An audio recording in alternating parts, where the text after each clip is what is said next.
calendar for next year.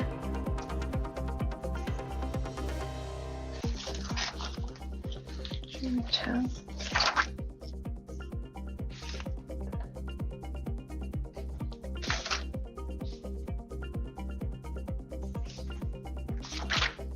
So Gabrielle will be at the meeting on Monday for. Oh, she will? Yes, Okay. ma'am. Okay. She said you were going to be there, and she didn't note if she was or not, but it kind of sounded like she probably was. I think she just can't stay away from the brickwork, so. That's right. Who could- Columbus Day, that's never a count. Oh, we got Yeah. Joan. Okay, I'm good. here. Hey, Joe, congratulations. Thank you very much.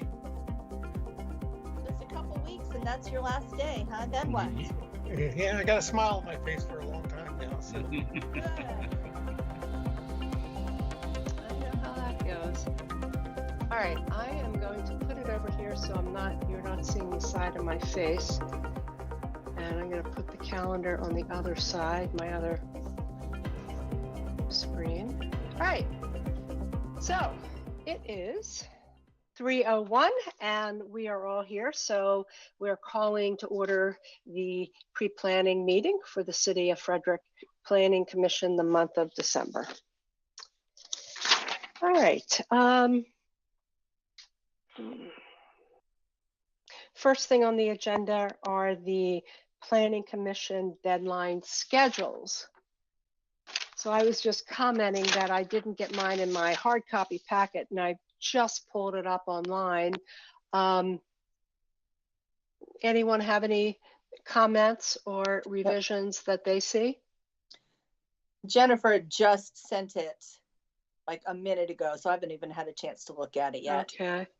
It was on the online, and as I said, I haven't looked at it either. The biggest dates for us, of course, are always the workshop dates and it's the workshop, the pre-planning, and the hearing, because these are the three meetings that we do in person. And I can see on here, like for instance, Tuesday, November the 12th, Veterans Day is always scheduled exactly on Veterans Day, which next year turns out to be a Monday. So that puts our hearing on a Tuesday. And Joe, I was saying to Joe, a number of years ago, I believe we had some hearings on Rosh Hashanah or Yom Kippur that we asked to move off. So those are the kinds of things that we generally, as a commission, will look at. But so no other comments? Nope. And anything from you, Joe? No, ma'am. Okay, ma'am. Joe always ma'ams me. I ma'am everybody. Ma'am, Ma'am I and hope sir. you don't man me, Joe. No, ma'am and sir, everybody. Sorry. You're still a miss, Barb. Don't worry. Yeah, thanks. All right, second one is old business, and this is the reconsideration of the master plan approval for the Brickworks. So I don't, we have the staff report. I don't know, Joe or Pam, if you want to start off with any comments about this. No, I think we covered it pretty well last time. I mean, they're asking for reconsideration of the condition 9 for the process of dealing with MDE. And as we talked about at the workshop, that in order to look at that, we have to open up the entire thing again. So that's why we're opening it up. But really the thing we are focusing on is condition number 9. Pam, you got anything else for that? Nope, just that they'll be voting on the master plan again. Right. Right. If you change condition Action 9, 11. Yeah. Right. So let me ask, Joan, any comments or questions? Nope, I'm good. April? My only question is, will everyone be in attendance on Monday? Because I didn't vote last time. I don't think it matters if you voted or not. And we've not Okay. heard from anyone if they're not going to be in attendance. Okay. She would be able to vote this time, I would think, because she should be reviewing everything that we've attached as the master plan report Right. last time and everything. We've got Well, all the information to review. And She can vote Oh, yeah. if one of the commissioners does not show up, she can vote. right. Correct. No, I'm up Ron, to I don't date. see face or I don't see Ron on the list. Is Ron on here? I'm on. I I'm see on. him. Yes. Yeah. Okay. All right. I have a couple of questions on it. One is procedurally, there was something about, or maybe that was in the last meeting when we voted to reconsider, that only the people who voted for it could accept Make the that. motion. Right. So those restrictions aren't there anymore, correct? I don't think so. No, that's just Okay. a brand new start again. Okay. Nope, everybody is allowed to vote and make motions as is. That restriction has been lifted at this point. Okay. Okay. Mr. And Weinstein? my other question is, if does this allow now for public comment, or was that also a restriction from the last time? This time, it's just like we're redoing the whole thing. Yes, my Yeah, understanding is, That it's specific to modification 9, well, it's a Condition nine. vote. condition It's a 9. I'm sorry. vote on the entire site plan, but you really, or excuse me, master plan, but you're only really getting information on 9. So none of the other stuff is going to change, but you are going to restate whatever conditions that were part of the initial restate. I think the planning commission added an extra condition. If you're going to restate that condition, you need to add that in. And then you'll address to what extent you're going to do anything with condition number 9. So you'll Okay. say them all, but there'll be a staff presentation, there'll be a petitioner presentation, there'll be public comment. We'll probably give them rebuttal, and then it'll go back up, and it's almost like it's, sort of from the beginning, although we don't really have to deal with all the modifications this time, thank goodness. Right. Okay. So Scott, Ron, are you done? I am. I just Okay. wanted to Okay. to do some housekeeping so I know what to expect on Monday. Okay. So, a sentence that you just said, Scott, only info on number 9, so none of the other things will change. And I went back and this morning re-listened to the entire pre-planning meeting and wrote down a lot of the things that Gabrielle said relative to the scope of this being narrow, such as there's no new factual evidence that you will be providing regarding all the decisions previously made. Like she specifically brought up at minute 1540, the parkland, and like how is that related to geez, I wrote all this down, to the new information that's being provided. And if we decided to do anything different than the original, she said in the pre-planning meeting that if we decided to do anything different than the original vote, what would be the rational connection to the new information that we've been provided? And the parkland is completely unrelated to any of the new information. Then she said, I would be concerned. The reason I bring this up, and I went back and listened to everything that Gabrielle said, and she was consistent throughout.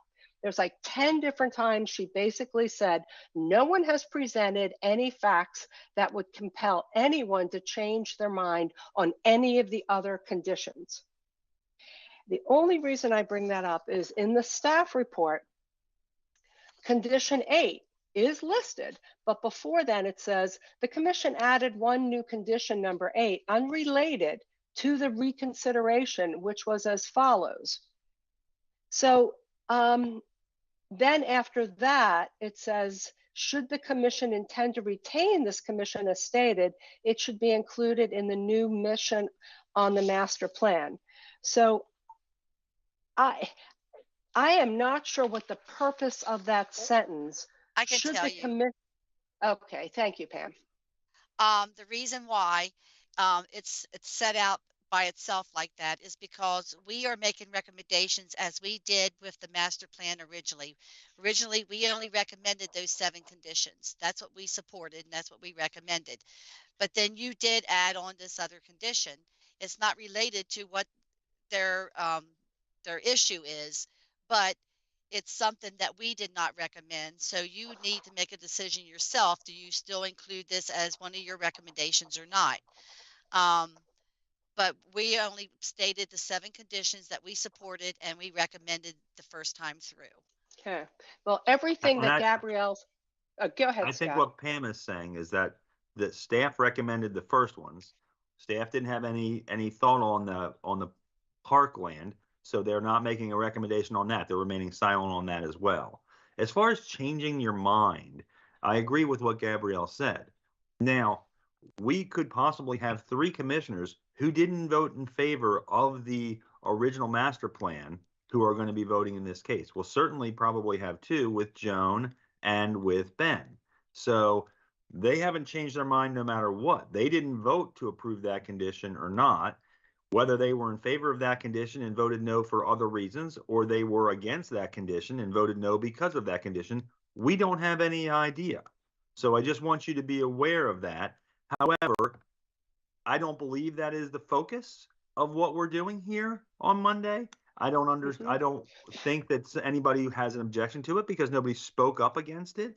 But if Joan or Ben were to say, I'm not going to vote in favor of this because of this condition, that's not going to be a mind change because they already voted not in favor of the entire master plan. And we shouldn't sit here and discuss what their vote's going to be or not, but I just want to point that out. Okay. Right. And so that. Sorry, Scott. Go ahead. So that was it. And the same thing with our alternate member. She didn't vote at all. So if she at the meeting suggests that she doesn't like that condition and doesn't vote in favor of this because of that condition, that wouldn't also be a mind change, if you will. Okay. You have a question for me? No, that actually, No. that helps. No, that. Somebody does have a question. April Oh, has a question. I do. Oh, sorry. Go ahead, Barb.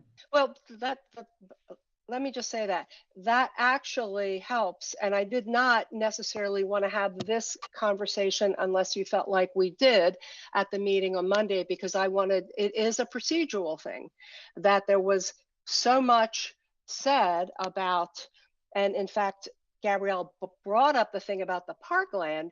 So what you're saying, Scott, is it's sort of like an individual commissioner. If an individual commissioner changes their mind on something and there's no evidence there to support that, that would, in essence, could be an issue. Right. So. We don't encourage individual commissioners to change their decision based upon nothing. Right. If an individual commissioner is going to change their decision on something, then they should state what the new information is upon which they are making a new decision.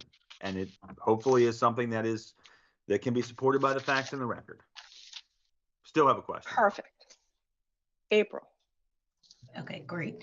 So previously, I've been in this scenario before where a motion was introduced and I did not agree with the motion the way it was written, which is why I voted the way that I did.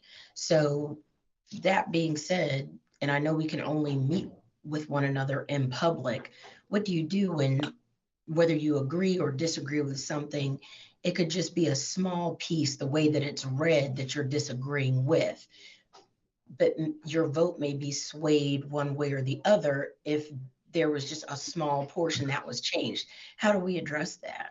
I understand what you're saying, and you verbalize that. You say, I'm generally in support of application XYZ, but I cannot vote in favor of it if you've included this poison pill, or if you've included this provision. I just don't agree with that. So I would like to be in favor of this. I can't be in favor of it with this condition, or with this provision, or with this. So Perfect. I'm going to vote no if this stays the same, right? Okay. You can articulate that, and that happens all the time where you would like to be in favor, but there's something about it that you just don't agree with, and so you can't be in favor of an approval if you just don't agree with this one thing, if that were removed and you communicate that with your fellow commissioners, then you would be in favor. And then that sparks discussion, and that sparks, well, sorry, but I'm going to leave my motion as it is. And that's, it's a take it or leave it thing. Or somebody would say, fine, I'll modify and I'll make it different to accommodate that. So it's kind of a discussion, but it is much better for you to have open discussion and say specifically, I'm in support of this or not because of X, Y, and Z. And to follow up on what Scott said, and Scott, that was perfect. I will do exactly what I did at the last meeting, and actually should be doing on every single vote. After a motion, we always have a second. And as we said, the person who seconds, that doesn't mean they second as in I approve the motion. They second the motion. And then I'll open it up for discussion, because as we've learned on these more complicated projects, a lot of the rich discussion happens exactly April after the motion. So we will do that. I will do that on Monday. Sounds Thank perfect. you. I had one other minor question. On the staff report, page 3, the sentence before the recommendations, it says the applicant also notes that if it is found that condition number 9 is or however you say that, beyond the city's power or authority. I thought that was supposed to be beyond the planning commission's power or authority.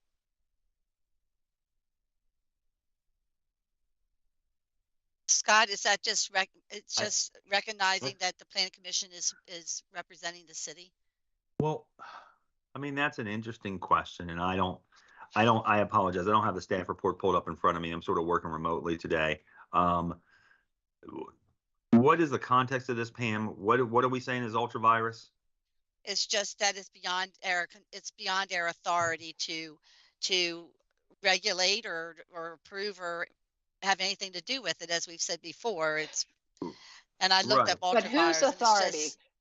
Whose authority, though? The staff report says the city's authority. Well, I think what Pam is suggesting, and I don't mean to put words in her mouth, but I believe that Pam is suggesting that it is the authority of the city, which is inherently the authority of the planning commission. I believe that is an extension to the planning commission, that if staff is saying that they don't believe that you have the power to regulate alcohol sales as a part of this master plan, well, then that's the city doesn't have the authority, nor does the planning commission have authority to regulate the alcohol sales, because that's taken care of by the state, right? So if it's something like that, if it were something that the city could do, which is to regulate the historic preservation areas of the city, but the planning commission doesn't have that authority, then it would be the planning commission is out of its depth in regulating the historic preservation aspects of a project in some regards, right? So I think the question depends on what it looks like and under what context. But I believe in this situation, if you're talking about environmental regulations,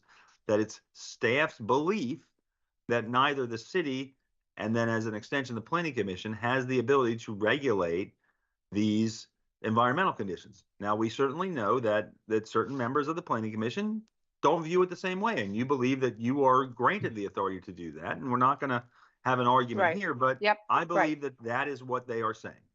Right, okay, because we're just saying, the same thing. It's just that we're saying that if you're telling them to do something and it passes down to our inspectors or anybody like that, we don't have anything to base it on. We can't do anything with it. Except you have confirmed that you can collect the certificate of completion or the no further action completion, but that's okay. I'm not questioning that. I'm already clear on what the city's position is, on what the staff's position is. So I wasn't questioning that at all. It was only, I thought it was an error, because as we've talked about this in the past, it was always about what the authority of the planning commission was. So I was questioning if that was an error, but thank you for clarifying that. Any other comments or questions on this? No, thank you.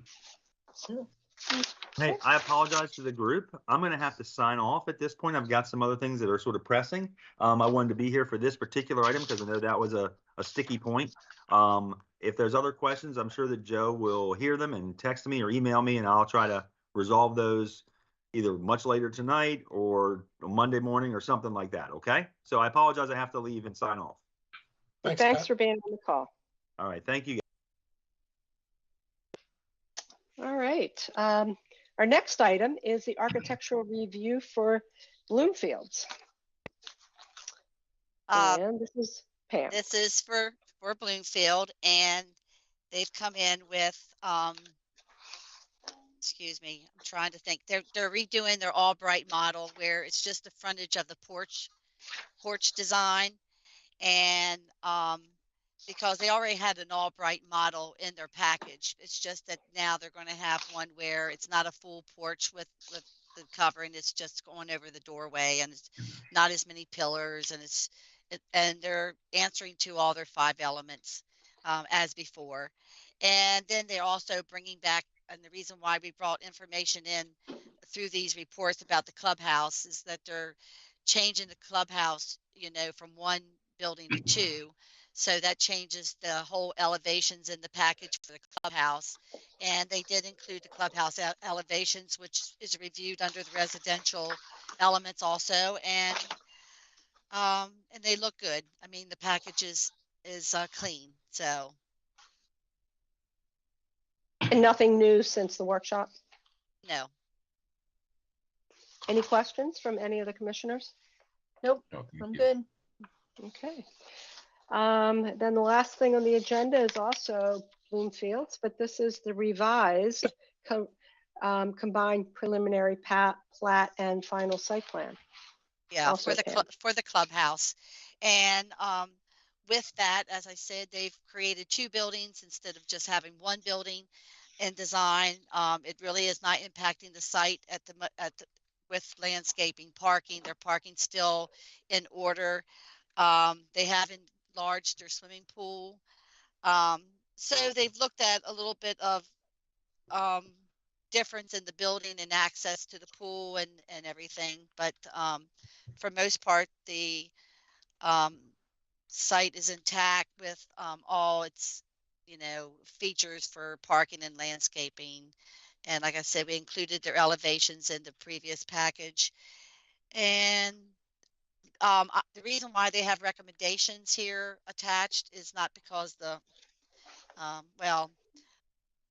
had given them a letter at the workshop to correct a few technical comments, and they overlooked the whole letter. So I told them, because you have not corrected these on your plan and didn't want to have them to come back with another plan, I just attached them as their recommendations. Okay. Any questions on this one? Nope. Thank you. All right. Anything else from anyone? Nope. Okay. This was a short meeting with nothing else on the agenda. The meeting is adjourned. We'll Great. see you on Monday. Thank you. Good weekend, everybody. Same to you. Bye.